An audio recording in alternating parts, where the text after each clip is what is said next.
ಕರೋನಾಗೆ ರಾಜಧಾನಿಯ ಮತ್ತೊಂದು ಚಿತ್ರಮಂದಿರ ಬಲಿಯಾಗಿದೆ. ಮತ್ತಿಕೆರೆ ಜೆಪಿ ಪಾರ್ಕ್ ರೈಲ್ವೆ ಗೇಟಿಗಿಂತ ಸ್ವಲ್ಪ ಹಿಂದೆ ಎಡಬದಿಯ ರಸ್ತೆಯ ಕೂಗಳತೆಯ ದೂರದಲ್ಲಿರುವ ಮುರಳಿ ಚಿತ್ರಮಂದಿರ ಇನ್ನು ನೆನಪು ಮಾತ್ರ. ತೆಲುಗು ಸೆಂಟರ್ ಆಗಿರುವ ಈ ಚಿತ್ರಮಂದಿರದಲ್ಲಿ ಅದೆಷ್ಟೋ ಸ್ಟಾರ್ ಚಿತ್ರಗಳು ಹಾಗೆ ಹೊಸಬರ ಚಿತ್ರಗಳು ಪ್ರದರ್ಶನ ಕಂಡಿವೆ. ಅದು ಯಾವ ಮಟ್ಟಕ್ಕೆ ಅಂದರೆ ಇಂಗ್ಲಿಷ್, ತಮಿಳು ಚಿತ್ರಗಳು ಕೂಡ ತೆಲುಗು ಅವತರಣಿಕೆಯಲ್ಲಿ ಇಲ್ಲಿ ತೆರೆ ಕಾಣುತ್ತೆ.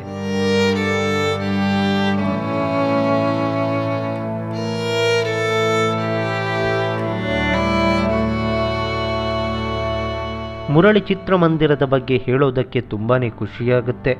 ಚಿತ್ರಮಂದಿರದ ಒಳಗಡೆ ಎಂಟ್ರಿ ಕೊಡ್ತಿದ್ದಂತೆ ಏನ್ ಗುರು, ಇದು ಒಳ್ಳೆ ಗೋಡನ್ ಇದ್ದಂಗೆ ಇದೆಯಲ್ಲ ಅಂತ ಅನ್ಸುತ್ತೆ.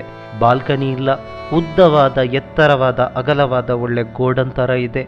ಹಾಗಂತ ಸೀಟುಗಳೇನು ಕಳಪೆಯಲ್ಲ, ಉತ್ತಮ ಗುಣಮಟ್ಟದ ಸೀಟ್ ವ್ಯವಸ್ಥೆ ಇದೆ. ಒಮ್ಮೆ ಲೈಟ್ ಆಫ್ ಆಗಿ ಸಿನಿಮಾ ಶುರುವಾಯಿತು ಅಂದರೆ ಇದರ ಮುಂದೆ ಯಾವ ಮಲ್ಟಿಪ್ಲೆಕ್ಸ್ನೂ ಇಲ್ಲ. ವಿಶಾಲವಾದ ಪರದೆಯಲ್ಲಿ ಹೀರೋ ಬರ್ತಿದ್ದಂಗೆ ಎದ್ದು ಬಂದು ಎದೆಗೆ ಒದ್ದಂಗಿರುತ್ತೆ. ಇನ್ನು ಆ ಸೌಂಡ್ ಅಂತೂ ಅತ್ಯದ್ಭುತ, ಮೀನ್ ಥಿಯೇಟರ್ ಅನ್ನೇ ನಾಚಿಸುವಂತಿದೆ.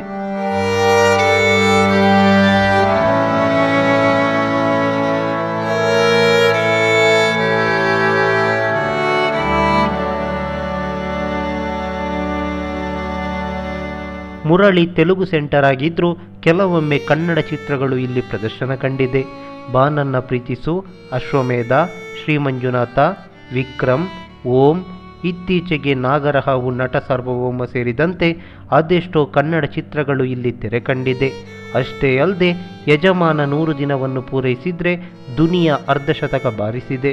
ಇನ್ನು ಅಣ್ಣವರ ಚಲಿಸುವ ಮೋಡಗಳು ಸೇರಿದಂತೆ ಒಂದಿಷ್ಟು ಚಿತ್ರಗಳು ಇಲ್ಲಿ ತೆರೆ ಕಂಡಿದೆ. ಬಹುಮುಖ್ಯವಾಗಿ ಹಿಂದೆಲ್ಲ ಇಲ್ಲಿ ಕನ್ನಡ ಚಿತ್ರಗಳು ಹೆಚ್ಚಾಗಿ ಪ್ರದರ್ಶನ ಕಾಣ್ತಿದ್ದು ಬೆಳಗಿನ ಆಟದಲ್ಲಿ. ಕೆಲವೊಂದು ಚಿತ್ರಗಳು ರೆಗ್ಯುಲರ್ ಆಟಗಳಲ್ಲಿ ಪ್ರದರ್ಶನ ಕಾಣ್ತಿತ್ತು. ಇನ್ನು ಕೆಲವು ವರ್ಷಗಳ ಹಿಂದೆ ಪುಲಿಮುರುಗನ್ ಅನ್ನೋ ಮಲಯಾಳ ಚಿತ್ರ ಕೂಡ ಇಲ್ಲಿ ತೆರೆ ಕಂಡಿತ್ತು.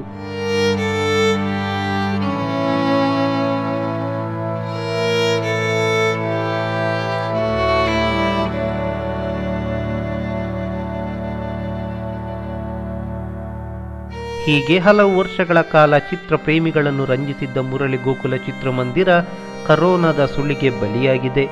ಮಹಾಮಾರಿಗೆ ಒಂದೊಳ್ಳೆ ಚಿತ್ರಮಂದಿರ ಇನ್ಮುಂದೆ ನೆನಪು ಮಾತ್ರ ಅಂದಾಗ ತುಂಬಾನೇ ನೋವಾಗುತ್ತೆ. ನೀವು ಕೂಡ ಮುರಳಿ ಚಿತ್ರಮಂದಿರದಲ್ಲಿ ಸಿನಿಮಾವನ್ನು ವೀಕ್ಷಿಸಿದರೆ ನಿಮ್ಮ ಅನಿಸಿಕೆ ಅಭಿಪ್ರಾಯಗಳನ್ನು ಹಂಚಿಕೊಳ್ಳಿ. ನಮಸ್ಕಾರ.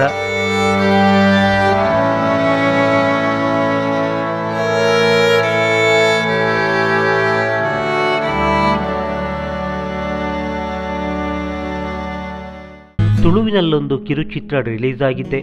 ಖಡಕ್ ಚಾಯ್ ಅನ್ನೋ ಹೆಸರಿನ ಈ ಕಿರುಚಿತ್ರವನ್ನು ಮೇ 21 ಶುಕ್ರವಾರದಂದು coastal wood star director K Suraj ಶೆಟ್ಟಿಯವರು ರಿಲೀಸ್ ಮಾಡಿದ್ದಾರೆ. ಹಾಸ್ಯ ಸನ್ನಿವೇಶವುಳ್ಳ ಕಿರುಚಿತ್ರ ಇದಾಗಿದ್ದು ರಕ್ಷಿತ್ ಚಿನ್ನು ಚಿತ್ರಕ್ಕೆ ಆಕ್ಷನ್ ಕಟ್ ಹೇಳಿದ್ದಾರೆ. ಕನ್ನಡ ತುಳು ಚಿತ್ರಗಳಲ್ಲಿ ತಮ್ಮನ್ನು ತೊಡಗಿಸಿಕೊಂಡಿರುವ ವಿಕ್ರಮ್ ರಾವ್ ಅವರು ಖಡಕ್ ಚಾಯ್ ಚಿತ್ರಕ್ಕೆ ಬಂಡವಾಳ ಹೂಡಿದ್ದಾರೆ.